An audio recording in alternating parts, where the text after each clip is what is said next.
ራሳችሁን ፍቱትና ልቀቁ። አንድን ስህተት ይዛችሁ የማትለቁበትን ልማድ ዛሬውኑ መልቀቅ አለባችሁ። የሰውኑን የራሳችሁን ስህተት አለመልቀቅ የእስራት ሁሉ እስራት ነው። ከልቤ ነው። ሰዎችን አንድ ጥፋት ካጠፉ ወይም ስህተትን ከሰሩ ለዛ ስህተት ተገቢውን ምላሽ ከሰጣችሁ በኋላ ያንን ሁኔታ በመተው ወደፊት መራመድን መልመድ አለባችሁ።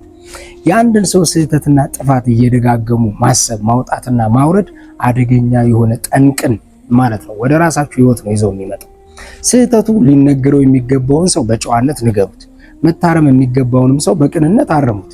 ሊታገዝ የሚገባውንም ሰው ባላችሁ አቅም ጉልበት እና ኃይል አግዙት።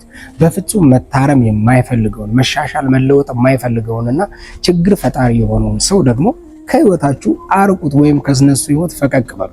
ይህንን ካደረጋችሁ በኋላ የአንድን ሰው ስህተት ማውጣትና ማውረድ ተወት አድርጉና ለትልቅነታችሁ ወደሚመጥነው ዓላማችሁ ዘወር ማለት ነው ያለባችሁ። ከዛ አካባቢ መጥፋት ነው ያለባችሁ።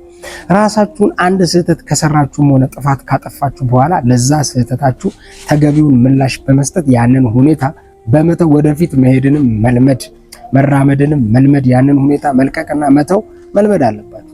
የራሳችሁን ስህተትና ጥፋት እየደጋገማችሁ ማሰላሰል ሆነ ማሰብ በስህተቱ ምክንያት ራስን ሲወቅሱ መኖር አደገኛ የሆነ በእውነት በሽታ ነው። ከፍተኛ የሆነ ጭንቀት ነው የሚለቅባችሁ በውስጣችሁ። በስህተታችሁ ምክንያት ያበላሻችሁት ነገር ካለ አርሙ። የጎዳችሁትም ሰው ካለ ይቅርታ ጠይቁ። ያከሰራችሁትም ሰው ካለ እንደ አቅማችሁ ካሱ። ስህተታችሁን ደግሞ ላለመድገም መሞከር ነው ያለባችሁ።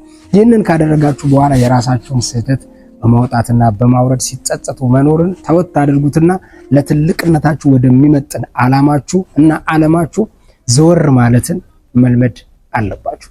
በጣም እንደምወዳችሁ ታውቃላችሁ።